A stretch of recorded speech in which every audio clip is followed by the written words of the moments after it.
आज मिल गया एक और सच्चाई का पुजारी मिट्टी में।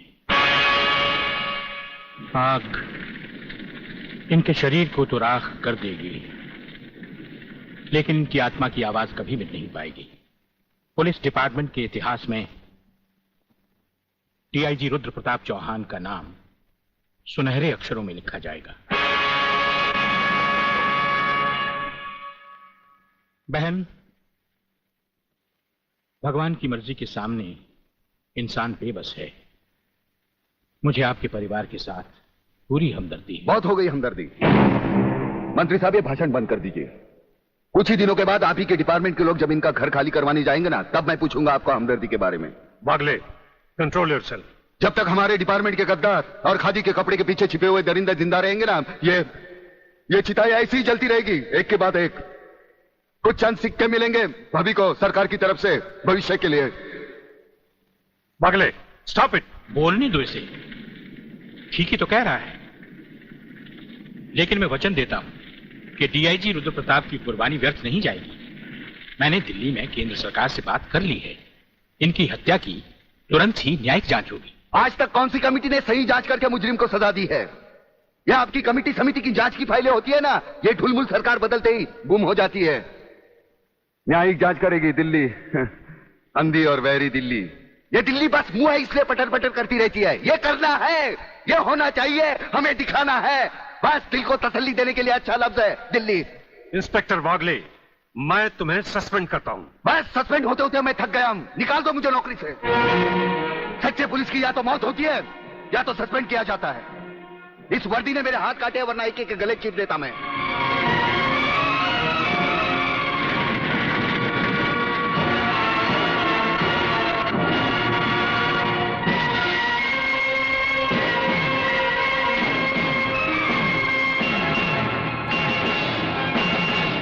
आप सब अच्छी तरह से सुन लें कि आज की इस मीटिंग के बाद मैं इस मामले में और कोई मीटिंग नहीं बुलाऊंगा। आज हमें इसी वक्त एक ऐसा डिसीजन लेना होगा जिससे कि हम देशद्रोहियों को जड़ से ही उखाड़कर फेंक सके। सर, बात अब इतनी आगे बढ़ चुकी है कि पुलिस और लोकल गवर्नमेंट के बस के बाहर है। अब सिर्फ एक ही रास्ता है sir, military force. Mister Menon, आपकी क्या राय है? सर, मिस्टर सिन्हा ठीक कह रहे हैं। सर, इसके लिए हमें पूरी मिलिट्री फोर्स भेजने की जरूरत नहीं। ये काम एक ऑफिसर सिर्फ अकेला ही कर सकता है। सिर्फ एक? यस सर, सिर्फ एक। वो शेरों का शेर है और राजाओं का राजा। हमारी पूरी मिलिट्री फोर्स को उस पर नाज है। उसने जिंदगी में कभी किसी चीज से हार नहीं मानी, इसलिए उसे वन मैन आर्मी कहा जाता है। कौन है वो? ब्रिगेडियर सूर्यदेव सिंह। 1962 की जंग में मेजर सूर्यदेव सिंह ने दुश्मनों के कई हवाई जहाज अपने कभी न खाली जाने वाले तेज निशाने से मार गिराए।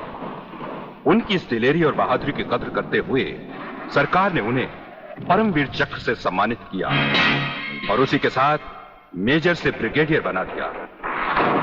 ऐसी ही बहादुरी और जांबाजी उन्होंने 1965 की जंग में भी कर दिखाई। टैंक युद्ध में दुश्मन के दांत खट्टे करते हुए ब्रिगेडियर सूर्यदेव सिंह आगे ही बढ़ते चले गए। खुद अकेले ही मशीन गन लेकर दुश्मन के खेमे में घुस गए और दुश्मनों की 4 चौकियों पर तिरंगा लहरा दिया।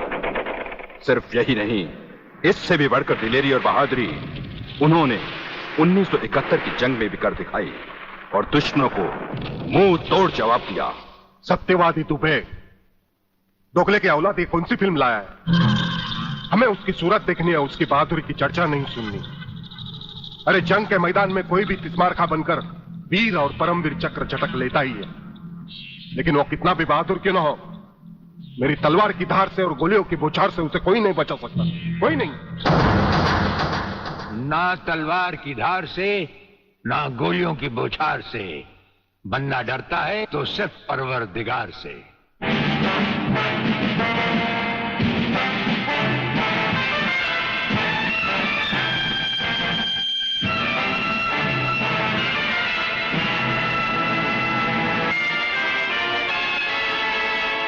ब्रिगेडियर सूर्यदेव सिंह?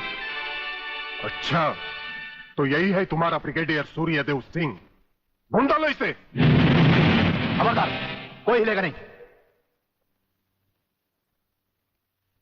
हमारे कमांडोज ने तुम्हारे सब साथियों को घेर रखा है। स्वामी जी, जरा अपने पीछे भी नजर डालो। ये कमांडो बड़ा खतरनाक है। तुम्हारा बाप है, पत्ता हिलने से पहले ही पेड़ काट डालता है। तुम्हारी भलाई अब इसी में है कि बिना हिले जुले खामोश खड़े रहो।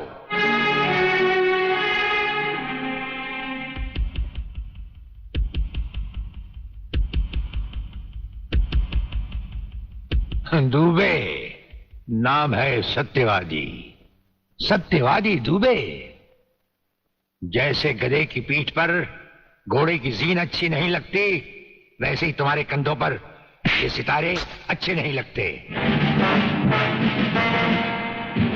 और ये कमरबंद पेटी भी अच्छी नहीं लगती।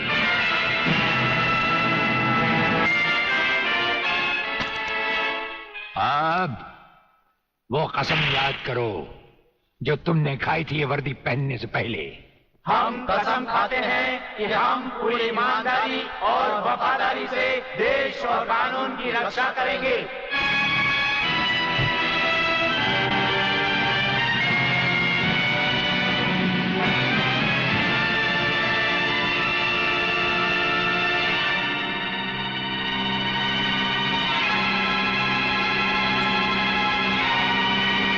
हम तुम्हें सिर्फ ये बताने आए हैं कि अगर तुमने तिरंगे के खिलाफ कोई भी कदम उठाया तो हम तुम्हें वो मौत देंगे जो ना तो किसी कानून की किताब में लिखी होगी और ना ही कभी किसी मुजरिम ने सोची होगी।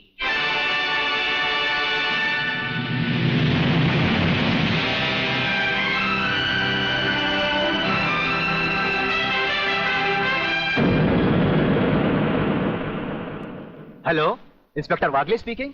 No, suspended inspector Shivaji Rao Wagle speaking. Sir, DSP साहब ने आपको अर्जेंट बुलाया है, कल से ड्यूटी ज्वाइन करनी है। फिर?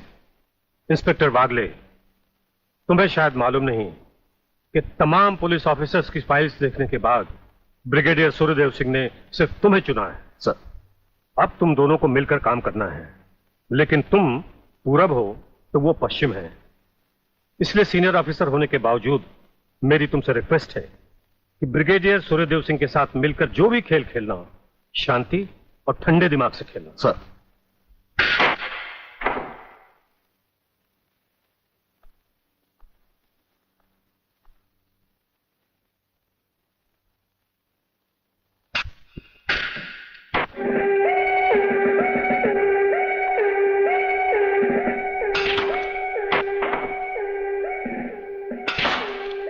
बड़े प्यार से खेलते हैं आप। असली खिलाड़ी मरने वाले दुश्मन को पता भी नहीं चलने देते कि कब होगी उसकी मौत।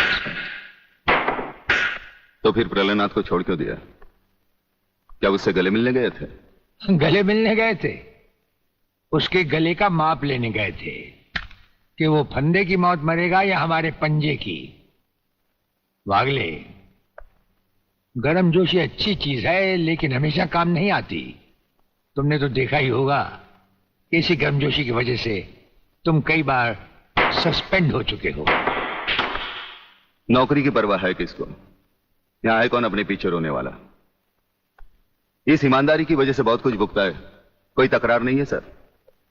लेकिन ये गुनाहगार कानून को हाथ में लिए फिरते हैं और मैं हमेशा कानून के दायरे में रहकर काम नहीं कर सकता। अपना तो उसूल है, पहले लात फिर बात, उसके बाद मुलाकात। भाई वागले, अपना तो उसूल है, पहले मुलाकात फिर बात और फिर अगर जरूरत पड़े तो लात। बड़ी उम्मीद थी आपसे, लेकिन अब पता चला आपका रास्ता अलग, मेरा रास्ता अलग। आप नरम खून के, मैं गर्म खून का। हम एक साथ काम नहीं कर सकते सर। वागले, तुमने समझा कि जिंदगी में सिर्फ तुमने ही बहुत कुछ खोया है। इस इंसान को देखो, जब चाहता एक घर बसा सकता था, लेकिन नहीं, इस अकेली जान को हमने अपने देश के लिए उठा रखा है। दोनों का मकसद एक है, मंजिल एक है, सिर्फ रास्ते अलग अलग हैं। नहीं वागले, हमारे रास्ते भी एक हैं, मंजिल भी एक है। और फिर इतनी बड़ी दुनिया में तुम्हारा कौन है? कोई भी नहीं, सिवाय फर्ज के। इस दुनिया में हमारा कौन है? कोई भी नहीं, सिवाय फर्ज के। अगर फर्क है तो सिर्फ सोचने के ढंग में और काम करने के तरीके में। अब हमें इस फर्क को मिटाते हुए ये युद्ध एक साथ लड़ना होगा।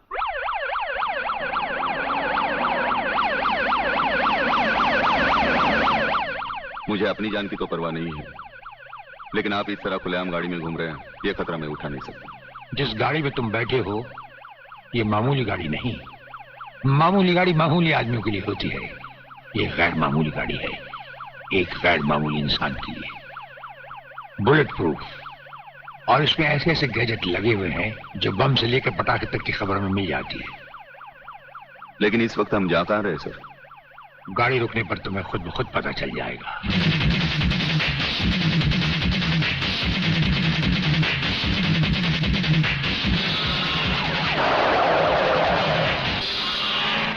वागले, यहां हमारा घर है।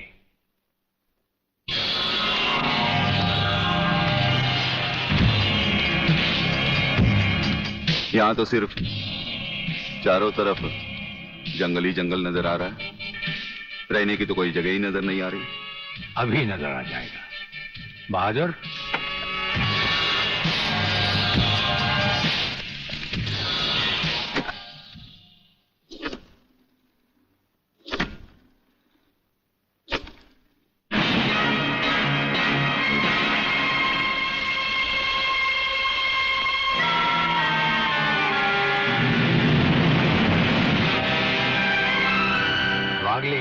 ये ऐसा बंकर है जिसका अता पता सिर्फ हमें या एक हमारे खास आदमी खबरीलाल को है, और आज से तुम्हें होगा।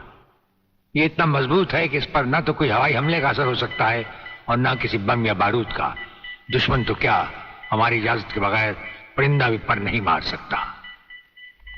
वागले आओ, अब हम तुम्हें अपने बंकर से वाकिफ करवाएं। ये रहा हमारा ट्रांसमीटर सेक्शन। यहां से हम हिंदुस्तान के किसी भी मिनिस्टर से जब जी चाहे हॉटलाइन पर बात कर सकते हैं, लेकिन आसमान वाले ने चाहा तो इसकी जरूरत कभी नहीं पड़ेगी। हम अकेले ही तुम्हारे साथ वागले सब कुछ संभाल लेंगे।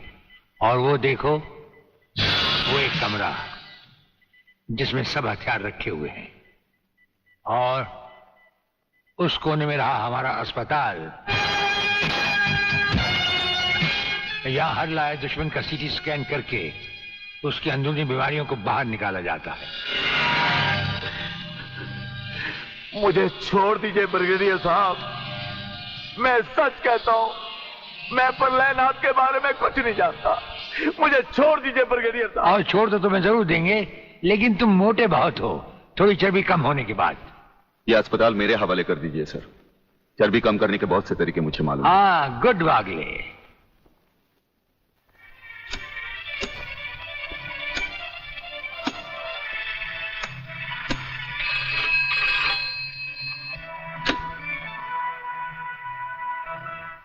नमस्कार सर, मैं खबरीलाल बोल रहा हूँ।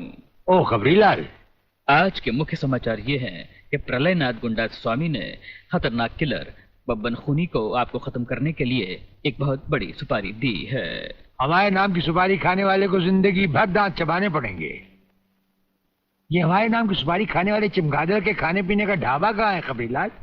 शहर से 40 मील दूर काली पहाड़ी के पीछे उसका एक अपना बहुत बड़ा मैंगो फार्म है। आज के समाचार समाप्त हुए।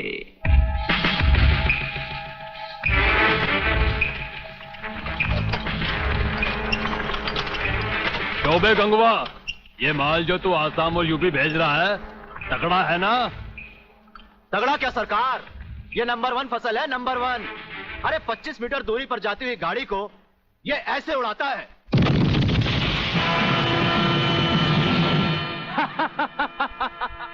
देखा सरकार, ये अपनी बम फैक्ट्री में बना हुआ मैंगो का कमाल। यूपी और असम में आतंक फैलाने के लिए ये माल तो ठीक है, पर मुझे वो माल बता जो ब्रिगेडियर सूर्यदेव सिंह को उसकी गाड़ी के साथ जलाकर उसे राख कर दे। वो भी तैयार है सरकार। ये देखिए छोटा सा हाफुस जो 50 मीटर की दूरी पर जमीन पर गिरते ही ऐसा फटता है कि मरने वाले की हड्डियों का सुरमा बन जाता है। ये देखिए।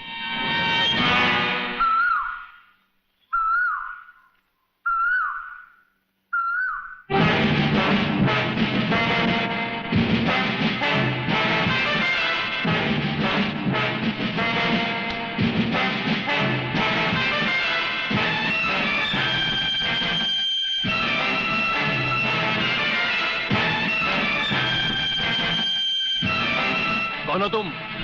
लगता है बब्बन मियां ने कल रात अपनी आंखों में सुरमा नहीं लगाया, जरा कम दिखाई देता है। ब्रिगेडियर सूर्यदेव सिंह? हाँ, ब्रिगेडियर सूर्यदेव सिंह। बब्बन मियां, हमें तो उसी के हाथों से मरना है जिसने हमें इस दुनिया में पैदा किया। तुम सब अपने आप को हमारे हवाले कर दो, वरना तुम्हारा बनाया हुआ आमों का बागीचा तुम सबका अपने हाथों से बनाया हुआ कब्रिस्तान बन जाएगा। तो आओ आगे और पकड़ लो मुझे, मगर इतना याद रखना कि जहां तुम खड़े हो उस पेड़ से लेकर मैंने अपने चारों तरफ माइंस बिछा रखी हैं। अगर इसके अंदर तुमने पैर रखने की भी कोशिश की तो तुम्हारे चीथड़े उड़ जाएंगे। यकीन नहीं आता तो ये देखो।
जीवनलाल टंडेल, प्रलयनाथ को इतना बेवकूफ मत समझो। सारे शहर के पुलिस स्टेशन से पता लगाकर ही तुम्हें फोन किया है। अगर होम मिनिस्टर होते हुए तुम्हें यह पता नहीं है तो मुझे कल तुम्हारा रेजिग्नेशन चाहिए, समझे? अरे मैं जानते हो बब्बन और उसके साथियों ने जबान खोल दी तो सूर्यदेव सिंह हमारे लिए नर्क के दरवाजे खोल देगा। जल्दी से पता लगाओ और उन सबको छुड़वाओ। Yes, DCP Pathania speaking. अरे इंग्लिश को मारो गोली और हिंदी में समझो। मैं जीवनलाल बोल रहा हूं, जीवनलाल टंडेल। ओ सर, आप कहिए, क्या हुक्म है सर? मुझे सिर्फ 1 घंटे में यह बताओ कि सूर्यदेव सिंह ने जिन जिन को गिरफ्तार किया है वो सब कहां हैं, और मुझे 4 घंटे के अंदर अंदर उन सब की जमानत चाहिए, समझे? मगर सर, सूर्यदेव सिंह के बारे में जितनी जानकारी आपको है उतनी ही हमारे डिपार्टमेंट को, और हम उसे ज्यादा कुछ पूछ भी नहीं सकते क्योंकि यही हाई कमांड का ऑर्डर है। वो रहता कहां है? वो भी नहीं मालूम। ये भी नहीं मालूम तो फिर ये बताओ कि वो मिलता कहां है? मैं उससे आज ही मिलना चाहता हूं। सर, वो रोज सुबह सीबीआई ऑफिस में 12 और 1 के बीच में आते हैं सर।